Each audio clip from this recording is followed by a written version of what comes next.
Hi guys! Welcome to my vlog. Charot. Naging vlogger si Ateng. This place called Taoist Temple located in the subdivision of Beverly Hills in the Cebu City. It is a place of worship that allows visitor na pumasok para ma-enjoy yung napakagandang surroundings and mapipil mo talaga yung peaceful where you can catch breathtaking views of the city. But meron silang mga protocol na kailangan mong sundin since free lang naman yung entrance dito, like pwede mag pictures sa labas pero bawal doon sa loob, like yung mga statues,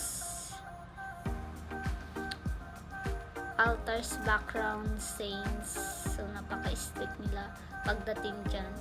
Syempre respeto na din sa paniniwala nila at sa mga nagpe-pray prayer doon sa loob. So sobrang tahimik dito guys. Ma-appreciate mo talaga yung harmony, nature dito. Pasensya na guys sa mukha ko dyan. Talagang ang init. As you can see guys, yung mga architecture dito ay inspired ng traditional Chinese design. At kung mapapansin nyo guys, ang daming mga dragon sculpture na makikita nyo dyan. Maybe sila ata yung nagbabantay ng temple. Doon ata yung paniniwala nila. And symbol na rin ng strength and powers sa Taoism. Ganun. Let's go guys. Explore ko muna kayo ng very little.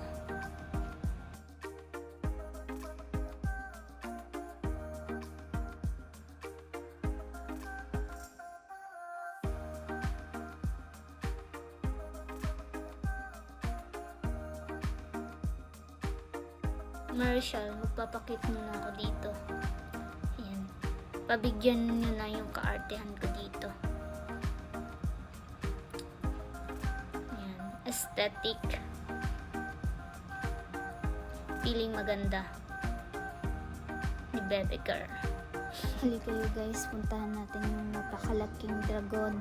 Balita ko na gawin ng boy na tao. At binubugahan daw yung mga taong maiingay dito. Ayan, nakikita ko na.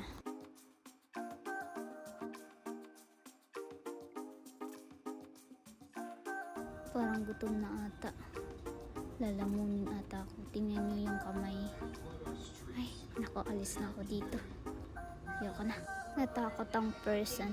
Okay guys, dito ko na i-end yung vlog ko for this video. Thank you, babush!